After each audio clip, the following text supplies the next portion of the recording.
topics it may not be possible. So let us have the properties of the substance. That topic we have started yesterday, and we will continue with that only. So see,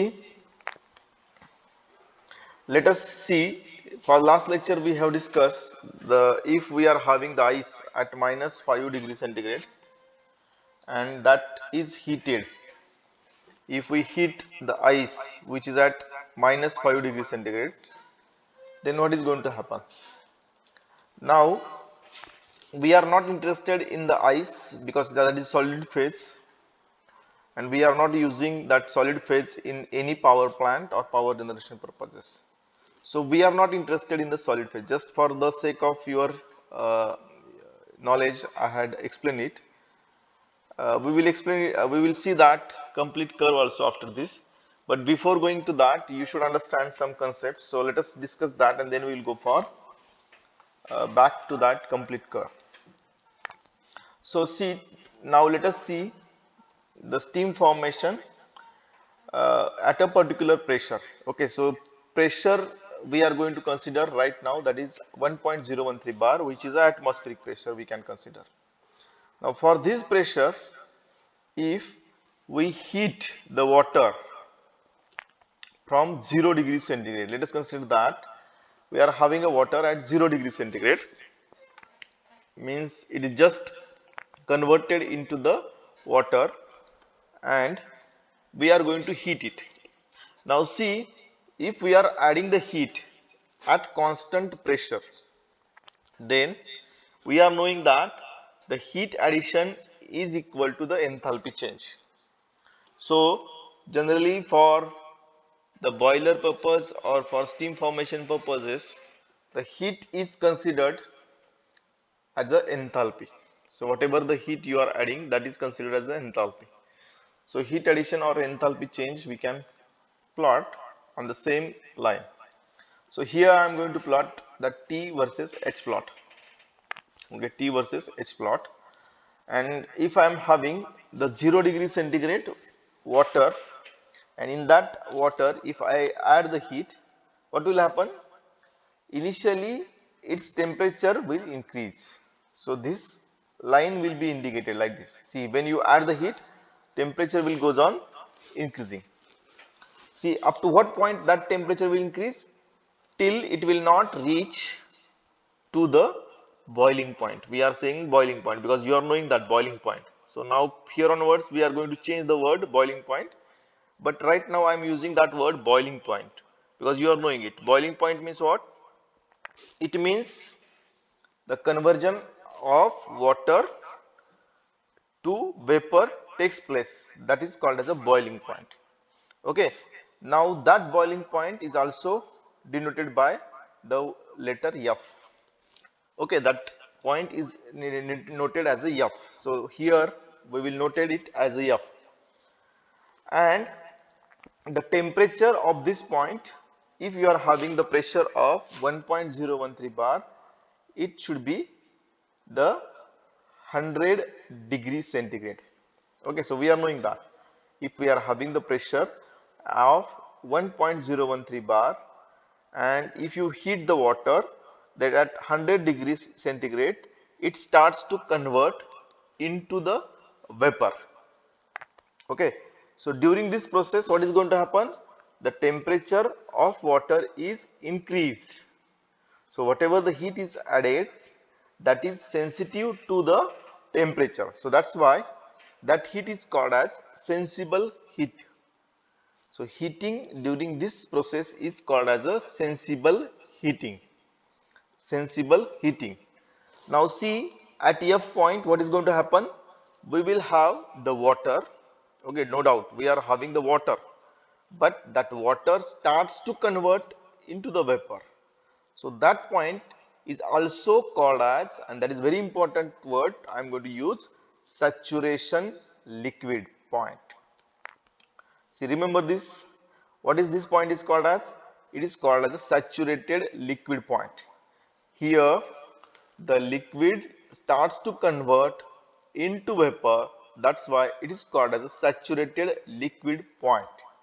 The temperature corresponding to saturated liquid point is called as saturated temperature. See, today's lecture is very important. I am once again telling. So you should remember these words. So what is that? That is called as a saturated liquid point, and the temperature related to that point is called as a saturated temperature. So when we are having the pressure on the water as 1.013 bar, that is vapor pressure, then the temperature, saturation temperature for that pressure is 100 degrees centigrade. Okay, so we have got the saturated liquid point, means what? The water is saturated. Now it starts to convert into vapor. So if you add a very small amount of the heat in it, it will not allow to increase its temperature, but it will start to convert into vapor. It will start to convert into the vapor. So you will have the horizontal line on TH plot. Temperature is not going to change, but the phase is going to change. That liquid phase is converted into the vapor.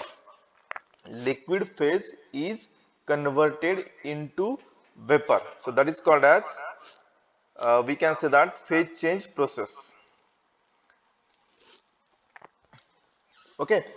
So during this process, as I said, the temperature is not changing, but the phase is going to change.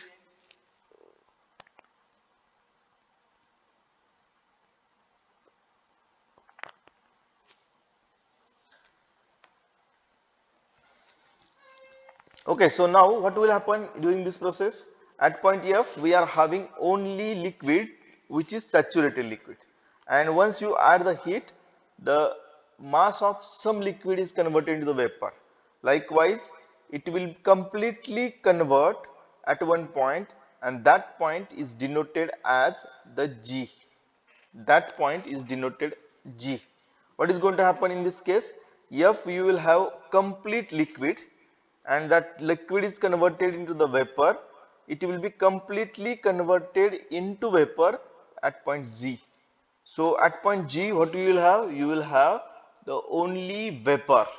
Now if you add the heat in that vapor, then it will start to increase its temperature.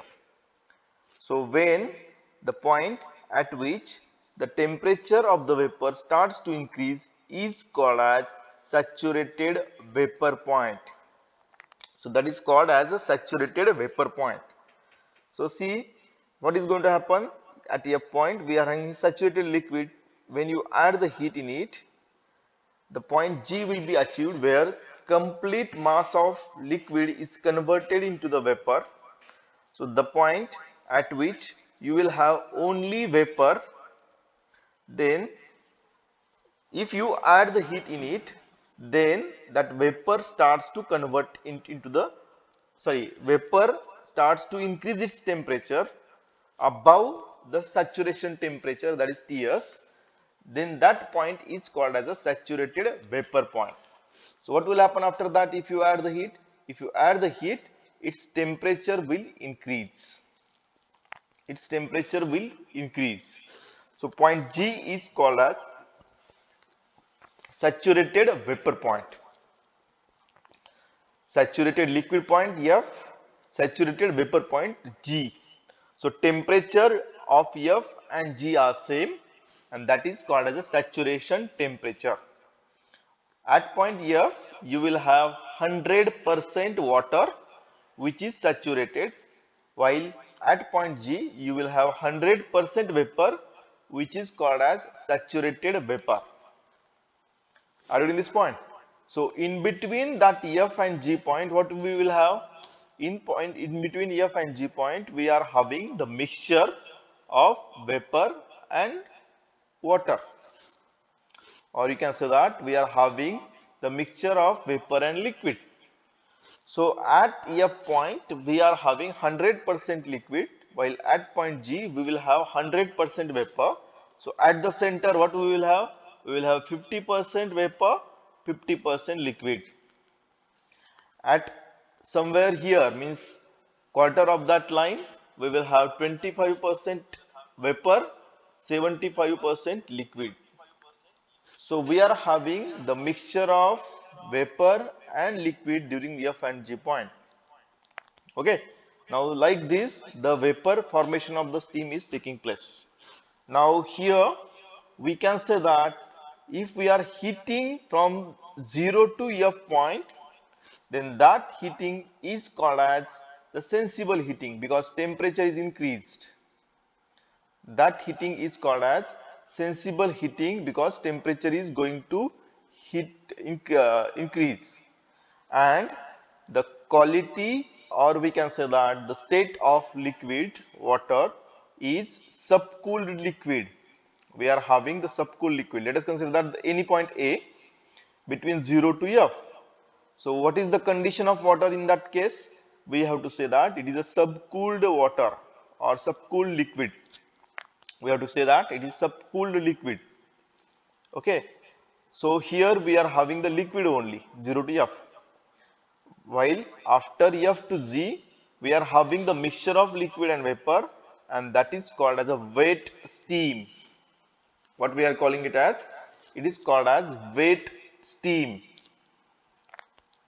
Okay. Now after the G point, we are not having any liquid, only vapor is there, and its temperature is above the saturation temperature. Then the steam quality after the point G is called as the superheated steam. After point G, whatever the quality of the steam is there, that is called as a superheated steam. So if we consider the point A in this region, there will be subcooled liquid. If we are considering the point B in between F and G, then that is having the wet steam, while if we are having the steam above the G, then that is superheated steam. Are you getting these words? See, these words are new to you. I am knowing it, but you should remember these words because we are going to use it. So any doubt in this? Any doubt in this? Okay, now the next point.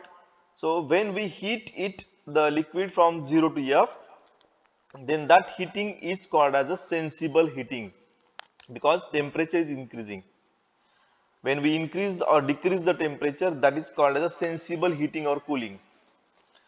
And from F to G, there is no change in temperature, but you are adding the heat, and that heating is called as latent heating. That heating is called as latent heating. So you are adding the heat, and the heat is utilized for conversion of the phase. So that's why that is called as a latent heating. So F to G is the latent heating. While after from G to C or onwards, if you add the heat in it, then that heat is again used for rising the temperature. So again we can say that that heating is again a sensible heating. Only thing is that from 0 to F, you are sensibly heating the liquid, while from G onwards, you will have only steam, and that steam is heated sensibly after the G. So this is about the formation of the steam and their terminology that we are using for understanding the steam formation process. Is there any doubt?